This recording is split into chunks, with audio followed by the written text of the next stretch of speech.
تو اللہ نے قرآن میں فرمایا الا فی الفتنۃ سقطوا، یہ کہتے ہیں ہم فتنے میں پڑ نہ جائیں، یہ فتنے میں پڑ چکے ہیں۔ یوں پلٹتے تھے، یوں وہ 1000 سکوں کو یوں پلٹ رہے تھے اور فرما رہے تھے ما ضر عثمان ما عمل بعد اليوم، عثمان آج کے بعد کچھ بھی نہ کرے، اس کے لیے جنت۔ اور اسی طرح وہ لوگ جو آپ کے پاس سواریاں مانگنے کے لیے آئے تھے، قلت لا اجد ما احملکم علیہ، اور آپ نے ان کو کہا کہ میرے پاس سواریاں نہیں ہیں، تولوا واعینہم تفیض من الدمع، جب یہ واپس گئے تو ان کی آنکھوں سے آنسو نکل رہے تھے۔ یہ اللہ نے آیات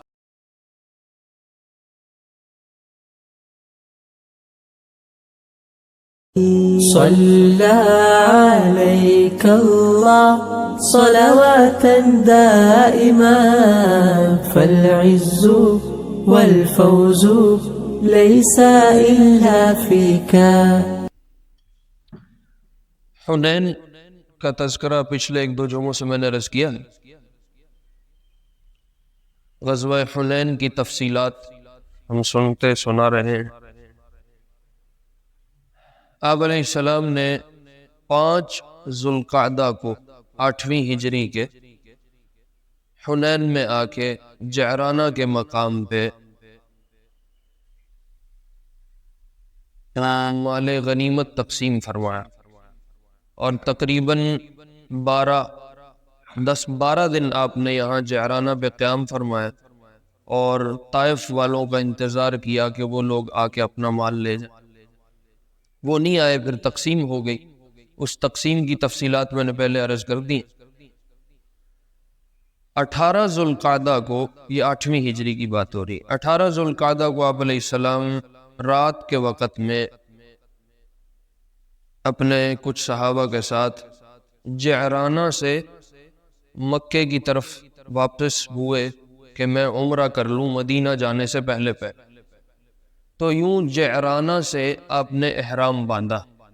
تو اب جعرانہ سے احرام باندھ کے مکے میں داخل ہونا اور عمرہ کرنا یہ بھی سنت ہے۔ کچھ تفصیلات میں نے پہلے عرض کی ہیں۔ حدیبیہ سے آپ داخل ہوئے، عمرہ کیا، جعرانہ سے آپ داخل ہوئے، عمرہ کیا، ایسے ہی طائف سے آئے ہیں، عمرہ کیا۔ تو یہ وہ حدود ہیں، یہ وہ مقامات ہیں جن سے کوئی بھی شخص احرام باندھ کے مکے میں داخل ہو کے عمرہ کر سکتا ہے۔ اس عمرے سے واپسی پہ آپ نے 27 ذوالقعدہ کو مدینہ واپسی فرمائی، اور ذوالقعدہ کے بعد ذوالحجہ ہے 1 مہینہ، اور پھر آگے 9ویں ہجری شروع ہو جاتی۔ اس 8ویں ہجری میں جو مزید تفصیلات ہیں ان میں سے 1-2 چیزیں قابل ذکر ہیں، باقی تو بہت چلتے رہی چیزیں، اتنی تفصیلات ہم کر نہیں رہے۔ ایک یہ کہ آپ علیہ السلام کے بیٹے کی پیدائش ہوئی، ابراہیم ان کا نام رکھا گیا، ابراہیم بن محمد رسول اللہ صلی اللہ علیہ وسلم۔ ان کی والدہ جو ہیں وہ ماریہ ہے، ان کا نام ماریہ، امہات المؤمنین میں سے، ان سے ابراہیم پیدا ہوئے۔ اور دوسرا ذوالحجہ کے مہینے میں آپ نے مکے میں حج کروایا، خود تو نہیں، خود تو ظاہر مدینہ آ گئے تھے، لیکن آپ کے حکم سے مکے میں حج ہوا اس سال، اور آپ نے وہاں مکے میں جو نگران بنائے تھے ان کا نام ہے عتاب رضی اللہ عنہ، ان کی نگرانی میں یہ حج کروایا گیا۔ اور انہوں نے حج کو اسی طرح کروایا جیسے مشرکین فتح مکہ ہو جانے سے پہلے حج کیا کرتے تھے۔ ظاہر ہے اس میں جو بتوں کی پوجا تھی وہ ختم کر دی گئی، اور جو کچھ اس طرح کی چیزیں تھیں جو قابل عمل نہیں تھیں ان کو ختم کر دیا گیا، باقی چیزوں کو بحال رکھ کے آپ نے عتاب کو حکم دیا کہ حج کرواؤ، تو اس سال پھر حج کروایا گیا۔ یہ 8ویں ذوالحجہ ختم ہو گئی تقریباً۔ اس کے بعد ہے 9ویں ذوالحجہ، 9ویں ذوالحجہ کہہ رہا ہوں 9ویں ہجری، ہجرت کا 9واں سال۔ یہ آپ نے ذہن میں رکھنا ہے کہ اب آپ کی وفات قریب آ رہی ہے، ہم پیچھے تفصیل کرتے آ رہے۔ 9 ہجری میں تقریباً 6 مہینے تک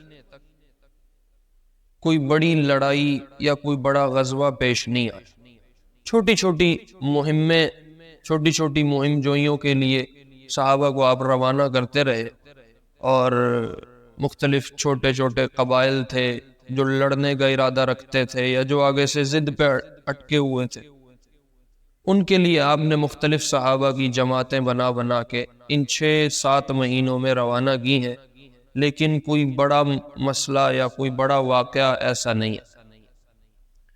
9ویں ہجری کی رجب کے مہینے، رجب تقریباً کوئی 6 یا 7واں مہینہ، رجب کے مہینے میں آپ کو یہ اطلاع ملی کہ روم، قیصر روم، روم کا بادشاہ ہے، وہ مسلمانوں پہ چڑھائی کا ارادہ رکھتا ہے، اور اس کی وجہ یہ ہے کہ عرب کی دنیا کو آپ مکہ کے فتح کر لینے کے بعد تقریباً فتح کر چکے تھے۔ اسے اب یہ نظر آ رہا تھا کہ اب یہ ایک قوت بن رہی ہے جو میرے خلاف کھڑی ہو رہی، اور اس وقت روم کی سلطنت سپر پاور تھی دنیاوی لحاظ سے، تو ظاہر ہے اس کی چودراہٹ پہ بات آ رہی تھی، تو وہ اس چکر میں تھا کہ میں اس ابھرتی ہوئی طاقت کو ابھی ختم کر دوں تاکہ کل کو یہ میرے مقابلے پہ کھڑے۔ اس لیے اس نے ایک لشکر ترتیب دیا، اور کچھ اس کے جاسوس کہہ لو یا اس کے کارندے کہہ لو وہ عرب میں موجود تھے، انہوں نے اس کو خط لکھ کے بھیج دیا کہ عرب لوگ اس وقت قحط سالی کا شکار ہے، خشک سالی کا، فقر و فاقہ زیادہ ہے، غربت تنگی زیادہ ہے، یہ بہترین وقت ہے کہ اگر آپ حملہ کر دو تو آپ عرب کو فتح کر سکتے۔ یہ بھی اطلاع اس کو ہو چکی تھی، تو اس نے ایک لشکر بنایا 40,000 افراد، بہت بڑا لشکر بنا، اور اس لشکر کو پورا تیار کیا کہ عرب پہ چڑھائی کرنی، اور 1 سال کی تنخواہیں بالکل آغاز میں ہی جاری کر دی، پورا سال کی تنخواہیں فوجیوں کی ان کو دے دی، اور ان کو پوری تیاری کے ساتھ نکالا عرب کے لیے۔ آپ علیہ السلام کو رجب کے مہینے میں 9ویں ہجری میں یہ اطلاع ملی کہ قیصر روم 40,000 کا لشکر لے کے آ رہا ہے، اور وہ مدینہ پہ چڑھائی کرنا چاہتا ہے، اور وہ اپنے علاقے سے نکل چکے۔ آپ نے مشورہ کیا صحابہ سے، تو صحابہ نے مشورہ دیا کہ ہمیں نکل کے مقابلہ کرنا چاہیے۔ روم کی سائیڈ کو جو سرحد لگتی ہے اس کو تبوک کہتے ہیں، اس جگہ کا نام تبوک ہے۔ آپ نے یہ ارادہ فرمایا کہ ہمیں تبوک جانا چاہیے اور سرحد پہ ہی ان کے ساتھ مقابلہ کر کے ان کو دھکیلنا چاہیے، بجائے اس کے کہ وہ ہماری سرحد کراس کر کے اندر آئے۔ لیکن حالات اتنے ٹائٹ تھے کہ صحابہ پہ فقر و فاقہ بھی تھا، اور قدرتی جو پچھلا سال تھا اس سال میں کو فصل بھی زیادہ اچھی نہیں ہوئی، اس وجہ سے بھی تنگی تھی، جیسے چیزوں میں مہنگائی ہو جاتی ہے، شارٹیج جب ہوتی ہے، قلت ہوتی ہے تو مہنگائی ہو جاتی ہے، تو مہنگائی کا بھی دور تھا، فقر و فاقے کا بھی دور تھا، خشک سالی بھی تھی، اور جانور بھی کئی سارے مر رہے تھے، بے سر و سامانی کا وقت تھا، مشکل ٹائم تھا، اوپر سے سخت گرمی بھی تھی۔ تو آپ نے اعلان فرمایا بھائی تیاری کرو، ہم تبوک جا رہے ہیں اور ہم وہاں جا کے رومیوں کا مقابلہ کریں۔ جب مشکل ٹائم آتا ہے نا پھر امتحان ہوتا ہے، پھر پتہ چلتا ہے کہ کون اندر باہر سے ساتھ ہے اور کون نہیں، مخلصین منافقین ان کا پتہ چلتا ہے۔ تو اس مشکل حال میں جب آپ نے اعلان فرمایا تو ایمان والے تو تیاری میں لگ گئے، منافقین کہنے لگے، خود تو ظاہر ہے ان کا اپنا موڈ نہیں تھا جانے کا، بہانے بنانے تھے، وہ اوروں کو بھی ساتھ تیار کرنے لگ گئے، لا تنفروا فی الحر، لا تنفروا، گرمی بہت زیادہ ہے، تم نہ نکلو، ابھی نہ نکلو، کچھ ارادہ ملتوی کر لو، کچھ عرصہ ٹھہر کے نکل جانا۔ وہ کون سا ابھی سر پہ چڑھائے ہیں کہ تمہیں اتنی جلدی پڑی ہوئی، یوں وہ بار بار لوگوں کو ذہن بناتے ہوئے تیار کرنے۔ تو اللہ رب العزت نے آیات نازل فرمائی، لا تنفروا فی یقولون لا تنفروا فی الحر، یہ کہتے ہیں گرمی میں نہ نکلو، قل نار جہنم اشد حرا، ان کو بتاؤ کہ جہنم کی آگ کی گرمی اس گرمی سے بہت زیادہ ہے۔ مطلب کہ جب تمہیں نکلنے کا اللہ اور اس کے رسول نے حکم دے دیا ہے تو اب کوئی عذر نہیں چلے گا۔ اب گرمی ہے یا سردی ہے، دھوپ ہے یا چھاؤں ہے، حالات اچھے ہیں برے ہیں، اب حکم کو پورا کرنا لازم، اور وہ تم نے کرنا ہی کرنا۔ ایک مسخرہ سا تھا منافق، وہ کہنے لگا آپ مجھے اجازت دے دیں میں نہ جاؤں۔ آپ نے کہا کیوں؟ کہنے لگا وہاں ہم جائیں گے، رومیوں سے لڑیں گے، رومیوں کی خواتین بڑی خوبصورت ہیں، تو مجھے ڈر ہے میں کہیں فتنے میں نہ پڑ جاؤں، ان عورتوں کے چکر میں نہ پڑ جاؤں، اور میں بجائے لڑائی کے اور مسائل کا شکار ہو جاؤں، اس لیے آپ مجھے اجازت دے دیں میں نہ جاؤں۔ تو اللہ نے قرآن میں فرمایا الا فی الفتنۃ سقطوا، یہ کہتے ہیں ہم فتنے میں پڑ نہ جائیں، یہ فتنے میں پڑ چکے ہیں۔ اللہ اور اس کے رسول کا حکم تو یہ ابھی بھی توڑ رہے ہیں۔ آپ علیہ السلام نے مسجد میں اعلان فرمایا لاؤ بھائی لشکر تیار کرنا ہے، جس کے پاس جو جو چیز ہے لے آؤ۔ من جہز جیش العسرہ فلہ الجنہ، جو اس تنگی والے لشکر کو تیار کرنے میں ہاتھ بٹائے گا اس کے لیے جنت کا وعدہ ہے۔ اس کو غزوہ تبوک بھی کہتے ہیں، اور اس کو غزوہ عسرہ یا جیش العسرہ بھی کہتے ہیں۔ عسرہ عربی میں کہتے ہیں تنگی کو، مشکل چیز کو، تو جیش العسرہ کا مطلب ہے تنگی والا لشکر، مشکل ٹائم کا لشکر۔ اس وقت حالات بہت سخت تھے، گرمی، موسمی حالات بھی سخت ہیں، معاشی حالات بھی سخت ہیں، تو آپ نے فرمایا جو اس لشکر کو تیار کرنے میں مدد کرے گا اس کے لیے جنت کا وعدہ ہے۔ حضرت یہ جو مشہور قصے ہیں نا کہ حضرت ابو بکر رضی اللہ عنہ سارا مال لے آئے، حضرت ابو بکر اپنے گھر کا آدھا مال لے، وہ سارے اس غزوے میں ہوئے۔ حضرت ابو بکر رضی اللہ عنہ اپنے گھر کا سارا سامان اٹھا کے لے آئے، تقریباً سیرت نگاروں نے لکھا ہے 40,000 درہم اس کی مالیت بنتی، وہ لے کے آئے۔ آپ نے پوچھا ابو بکر پیچھے کیا چھوڑا؟ کہ اللہ اور اس کے رسول کو چھوڑ کے آئے۔ مشہور ہے یہ قصے سنے میں آپ نے۔ حضرت عمر رضی اللہ عنہ اپنا آدھا مال لے کے آئے، اور حضرت عمر فرماتے ہیں میں اس خیال سے آیا کہ شاید آج ابو بکر سے نکل جاؤں گا، لیکن جب آپ نے سوال کیا پیچھے کیا چھوڑا ہے، انہوں نے کہا اللہ اور اس کے رسول کے علاوہ کچھ نہیں چھوڑ کے آیا، میں آدھا گھر چھوڑ کے آیا تھا۔ تو کہا مجھے اس وقت اندازہ ہوا کہ ابو بکر سے میں کبھی آگے نہیں نکل سکتا۔ اسی طرح عبد الرحمن بن عوف رضی اللہ عنہ، انہوں نے 200 اوقیہ چاندی دی، وہ ڈھیر سارا مال بنتا۔ عاصم بن عدی رضی اللہ عنہ ایک صحابی، انہوں نے 40 وسق کھجور دی، وہ پورا ڈھیر لگ گیا کھجور کا۔ صحابہ نے بڑا کھول کے اس پہ خرچ کیا۔ حضرت عثمان رضی اللہ عنہ، آپ نے جب اعلان فرمایا کہ بھائی لشکر کے لیے کون کیا دے گا، تو حضرت عثمان بیٹھے ہوئے تھے رضی اللہ نے مال دیا تھا، حضرت عثمان نے اپنا مال خیر میں بہت استعمال کیا۔ تو حضرت عثمان کھڑے ہوئے، یا رسول اللہ 100 اونٹ بماع ساز و سامان کے میری طرف سے قبول فرمائے۔ آپ بڑے خوش ہوئے۔ تھوڑی دیر اور باتوں میں ہونے کے بعد پھر آپ نے کہا ہاں بھائی کون اور کیا دے گا، کون دے گا؟ تو حضرت عثمان گھوم کے سامنے سے آئے، کہا یا رسول اللہ 100 اونٹ بماع ساز و سامان کے 200 ہو گئے۔ پھر ادھر ادھر باتیں چل پڑی۔ کچھ دیر کے بعد آپ نے فرمایا ہاں بھائی کون دے گا، کتنا دے گا؟ تو حضرت عثمان گھوم کے اس طرف سے کہا رسول اللہ 100 اونٹ بماع ساز و سامان، 300 اونٹ ہو گئے۔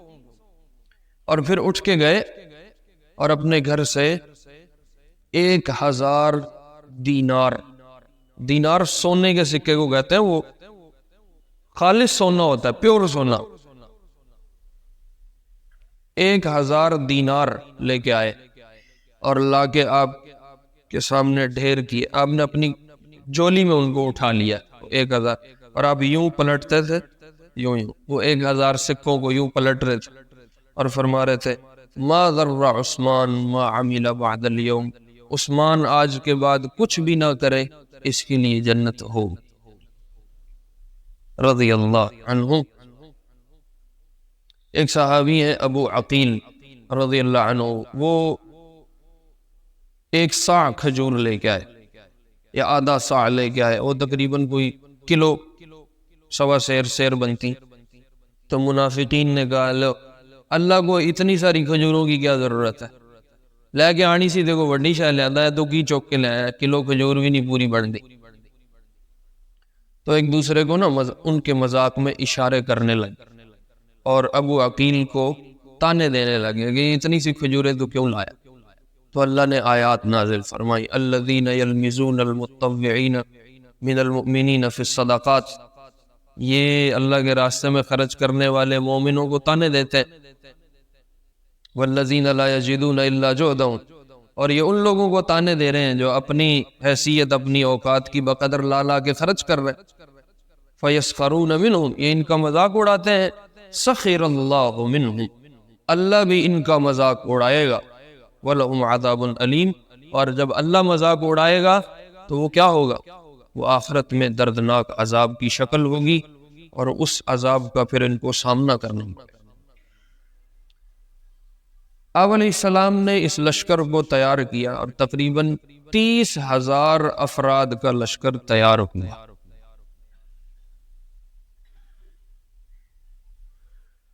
اتنا سارا چندہ کرنے کے باوجود، اتنی ساری معاونت اور صحابہ کی کہہ لو شرکت کے باوجود، مالی اعتبار سے بہت سارے صحابہ ایسے تھے جن کو جانے کے لیے سواریاں نہیں ملی اور خرچ کرنے کے لیے مال نہیں ملا۔ غربت کا ٹائم تھا، میں نے آپ کو بتایا، معاشی حالات تنگ تھے کافی صحابہ، اور سفر لمبا تھا۔ تبوک مدینہ سے تقریباً جس راستے آپ علیہ السلام تشریف لے کے گئے تھے اس کی مسافت بنتی ہے کوئی 778 کلومیٹر، 778 میل، اور وہ اگر کلومیٹرز میں لے کے آؤ گے تو 1200 کے قریب پہنچ جاتی، یعنی یوں کہہ لو یہاں سے کراچی یا حیدرآباد اتنا تقریباً سفر بنے۔ کراچی میرا خیال یہاں سے وہ 1300 کلومیٹر ہے، تو حیدرآباد لگا لو یا کوئی سندھ کا علاقہ کوئی لگا لو، کافی لمبا سفر تھا۔ تو صحابہ کو سواریوں کی ضرورت تھی، اور وہ اتنے سارے چندے اور مالی معاونت کے باوجود بھی بہت سارے صحابہ کو سواریاں نہیں مل سکی۔ تو کچھ صحابہ آئے، یا رسول اللہ اگر ہمارے لیے سواری کا بندوبست ہو جائے تو ہم بھی جانا چاہتے ہیں اور اس خیر میں شریک ہونا چاہتے ہیں۔ آپ نے فرمایا میرے پاس تو کچھ نہیں، جو ہے یہ پڑا ہے تمہارے سامنے، یہ تو لشکر میں تقسیم ہو چکا ہے۔ تو وہ اپنی مالی تنگی اور معاشی پریشانی کی وجہ سے رونے لگ گئے کہ ہمارے پاس بھی کچھ ہوتا تو ہم بھی اللہ کے راستے میں جاتے اور اتنا سفر کرتے۔ ظاہر ہے اتنا سفر پیدل تو ناممکن ہے، بہت لمبا سفر، اور اکیلا بندہ جائے تو وہ اپنے ٹائم سے جائے گا، لشکر ساتھ چل رہا ہے تو پھر تو ساتھ ساتھ ہی چلنا ہے، تو یوں مشکل ہے۔ تو وہ دو صحابہ کے بارے میں آتا ہے، ایک کا نام عبداللہ بن مغفل ہے رضی اللہ عنہ، اور ایک عبد الرحمن بن کعب رضی اللہ عنہ۔ انہوں نے آ کے یہ عرض کیا رسول اللہ کو سواری کا بندوبست ہمیں بھی کر دیں۔ آپ نے فرمایا بھائی نہیں، ابھی تو کوئی صورت نہیں سواری۔ تو یہ روتے روتے اٹھ کے مسجد نبوی سے باہر آئے۔ کوئی چھوٹا بچہ روئے نا تو بندہ کہتا ہے بھائی یار کوئی ٹافی گولی تو رو پہ آیا، کسی کو لڑائی تو وہ نکی موٹی گال تو رو۔ بڑا آدمی روئے تو وہ کسی وجہ سے روتا ہے، بڑا آدمی آنسوؤں سے رو رہا ہے تو کوئی بڑی خاص وجہ ہو۔ تو وہ دونوں روتے روتے نکلے تو ایک آگے یہودی، اس کا نام سیرت میں لکھا ہے عمر بن یامین، اس کی ملاقات ہوا۔ کہا تم کیوں رو رہے ہو یار، خیریت تو ہے، کوئی مسئلہ ہے، پریشانی ہے، بتاؤ۔ وہ کہنے لگے لشکر جا رہا ہے اور تیاری پوری ہو چکی ہے، اور ہم گئے تھے، پیش ہوئے تھے ہمیں بھی کوئی سواری مل جائے ہم چلے جائیں، اور ہمیں کچھ نہیں ملا۔ تو اس غم میں رو رہے ہیں کہ حکم اللہ کی طرف سے آیا ہوا ہے جانے کا، اور اپنے معاشی مسائل کا شکار ہیں اور ہم جا نہیں پا رہے، اور اللہ کے نبی علیہ السلام نے بھی انکار کر دیا، ان کے پاس بھی کوئی سواری نہیں۔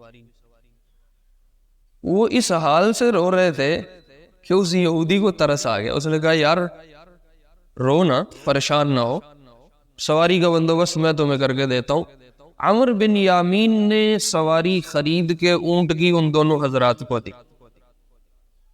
اللہ نے قرآن میں آیات نازل فرمائی، لیس علی الضعفاء ولا علی المرضى، جو لوگ کمزور ہیں اور جو لوگ بیمار ہیں، ولا علی الذین اذا ما اتوک لتحملهم، اور اسی طرح وہ لوگ جو آپ کے پاس سواریاں مانگنے کے لیے آئے تھے، قلت لا اجد ما احملکم علیہ، اور آپ نے ان کو کہا کہ میرے پاس سواریاں نہیں ہیں، تولوا واعینہم تفیض من الدمع، جب یہ واپس گئے تو ان کی آنکھوں سے آنسو نکل رہے تھے۔ یہ اللہ نے آیات قرآن میں اتار دی، جب یہ واپس گئے تو ان کی آنکھوں سے آنسو بہ رہے تھے، تفیض من الدمع حزنا الا یجدوا ما ينفقون، اور یہ دل میں اس بات پہ پریشان تھے کہ ان کے پاس کوئی ایسا مال نہیں ہے جو اللہ کے راستے میں خرچ کر سکے۔ ان سب کے لیے میں نے معافی کا اعلان کیا، ان سب کے لیے جنت کو واجب کر دیا۔ ایک صحابی ہے علبۃ بن زید، آپ کے منہ بولے بیٹے ہیں زید بن حارثہ، مشہور صحابی آپ علیہ السلام، ان کے یہ بیٹے ہیں، ان کا نام ہے علبۃ بن زید۔ ایک بیٹے ہیں اسامہ بن زید اور ایک بھائی کا نام علبۃ بن زید۔ یہ انہوں نے دیکھا بھی میں کیا کر سکتا ہوں، مدینے میں آواز لگی ہوئی ہے، لشکر تیار ہو رہا ہے، لوگ اپنی اپنی حیثیت کے مطابق لا کے آپ کو پیش کر رہے ہیں، اللہ کے راستے میں دے رہے ہیں، میرے پاس کچھ بھی نہیں ہے۔ تو سارا دن پریشان پھرتے رہے کہ کوئی ایسی صورت میرے سامنے آئے کہ میں بھی کچھ اللہ کے راستے میں دوں، خرچ کروں، یا اس لشکر میں شامل ہونے کے لیے میرا بھی کوئی حصہ پڑ جائے۔ رات تک ان کو کوئی صورت نظر نہیں آئی، تو یہ رات کو نا عشاء کے بعد تنہائی میں مصلی پہ انہوں نے نفل شفل پڑھے، کچھ پڑھنے کے بعد دعا شروع کی، اور دعا میں کہنے لگے یا اللہ میرے کول کوئی شے نہیں، میرے پاس کچھ نہیں ہے جو تیرے راستے میں لگایا جائے، اور مدینے میں اس وقت صدقات کا اور تیرے پہ خرچ کرنے کا ماحول بنا ہوا ہے، اور لوگ لا کے دے رہے ہیں اور میں کیا دوں، میرے پاس کچھ نہیں۔ تو دل ہی دل میں کہنے لگے یا اللہ میرے پاس مال تو نہیں ہے، لیکن میں اپنی جان کا اور اپنی عزت کا صدقہ کرتا ہوں ان لوگوں پہ جنہوں نے میرے ساتھ کو کمی زیادتی کی، جن کا بدلہ میں لے سکتا ہوں، یا جن سے بدلہ لینا اب میرے لیے حلال ہو چکا ہے اور انہوں نے میرے ساتھ کو زیادتیاں کی ہیں، میں ان سب کو تیری رضا کے لیے معاف کرتا ہوں، تو میرے اس صدقے کو قبول کر لے۔ یہ دعا میں رات انہوں نے تہجد میں دعا کی۔ صبح اگلے دن صبح مسجد میں آئے، مجلس لگی ہوئی تھی، صحابہ بیٹھے ہوئے، تھوڑی دیر کے بعد آپ نے فرمایا بھائی وہ کون ہے جس نے رات اپنی عزت کا صدقہ کیا تھا؟ وہ ان کو تو پہلے سمجھ ہی نہیں آئی یہ کیا ہوا ہے، سوال بھی سمجھ نہیں آئی۔ تھوڑی دیر بعد آپ نے فرمایا وہ کون تھا جس نے رات عزت کا صدقہ کیا تھا؟ تو ان کو خیال آیا وہ رات تو میں نے دعا میں یہ کہا تھا کہ میرے پاس مال تو کوئی نہیں ہے، میں اپنی عزت کا صدقہ کرتا ہوں، جس کسی نے میرے ساتھ کو کمی زیادتی کی میں نے معاف کی۔ وہ کھڑے ہو گئے، یا رسول اللہ رات میں نے اس طرح دعا کی تھی اور عزت کا صدقہ کیا تھا۔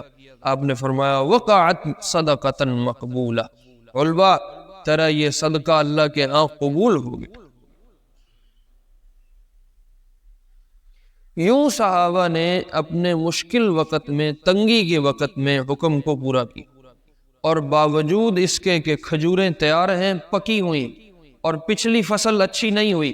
زمیندار لوگ سمجھتے ہیں پچھلا سال چنگا نہ لگا ہوئے اور اگلا سیزن تیار کھڑا ہو اور فصل تیار کھڑی ہو اور نظر آ رہا ہو کہ اگلا پورا سال اسی پہ چلنا ہے، اس وقت پکے ہوئے پھل اور کھجوریں چھوڑ کے نکلنا بہت مشکل کام تھا، لیکن صحابہ اس حال میں نکلے اور اتنی خیرات کو اللہ کے راستے میں خرچ کرنے کے ساتھ نکلے، اپنی جان بھی لگائی، اپنا مال بھی لگایا کہ اللہ اور اس کے رسول کا حکم آیا ہے، تنگی کے بنے حالات موجود ہیں، لیکن ہم نے اللہ کے حکموں کو پورا کرنا ہے۔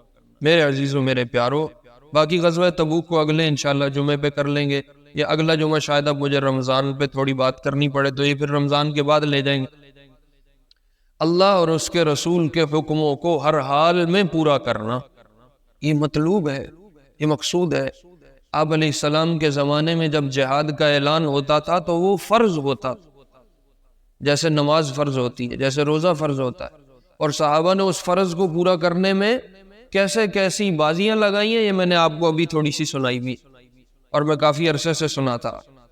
ایمان والے کا مزاج ہے ہر حال میں اللہ کا حکم کو پورا کر، اس کے لیے جان لگتی ہے لگ جائے، مال لگتا ہے لگ جائے۔ ابھی رمضان کا مہینہ آ رہا ہے، کتنے لوگ روزہ چھوڑ دیں گے، صحیح ہیں، ٹھیک ٹھاک ہیں، صحت مند ہیں، کھاتے پیتے ہیں، کوئی مسئلہ بیماری نہیں، بس جی کیا ہے، پیاس لگتی ہے، روزہ نہیں رکھنا، بس جی کیا ہے، بھوک برداشت نہیں ہوتی، روزہ نہیں رکھنا، مولوی صاحب ہم نے سپرے کرنا ہے، ہم نے کھاد ڈالنی ہے، ہم نے پانی لگانا ہوتا ہے، ہم تھک جاتے ہیں، ہم مصروف ہیں، ہمارا یہ مسئلہ، ہمارا وہ مسئلہ، روزہ نہیں رکھنا۔ نہیں، اللہ کے حکموں کو پورا کرنے کے لیے 100% زور لگانا، یہ ایمان والے سے مطلوب ہے۔ اسی طرح رمضان میں عموماً لوگ زکوٰۃ دیتے ہیں، مالی خرچ کرتے ہیں، تو مال کو خرچ کرنا، اللہ کے حکم کو پورا کرنا، زکوٰۃ فرض ہے، اور کتنوں پہ فرض ہے، اور کب کب سے فرض ہے، لیکن ہمیں زکوٰۃ کی کوئی پرواہ نہیں ہے۔ زمیندار ہے، عشر فرض ہے، اللہ کی طرف سے نکلنے والی فصل پہ عشر واجب ہے، لیکن کوئی پرواہ نہیں۔ اللہ کے حکموں کو اپنی جان اور مال کے لگانے کے ساتھ پورا کرنا، یہ ایمان والے سے مطلوب ہے۔ اس لیے چھوٹی چھوٹی چیزوں کو عذر بنا کے، یہ منافقین کا مزاج ہے، چھوٹی چھوٹی چیزوں کو عذر بنا لینا اور کہنا نہیں ہم سے نہیں ہوتا، ہم سے نہیں ہوتا۔ نہیں، ہر حال میں اللہ کے حکم کو پورا کرنا، یہ ایمان والے کے ذمے ہے، یہ ایمان والے سے مطلوب ہے۔ اللہ رب العزت ہمیں دین سیکھ کے عمل کرنے کی توفیق نصیب فرمائے۔ سنت اللہ۔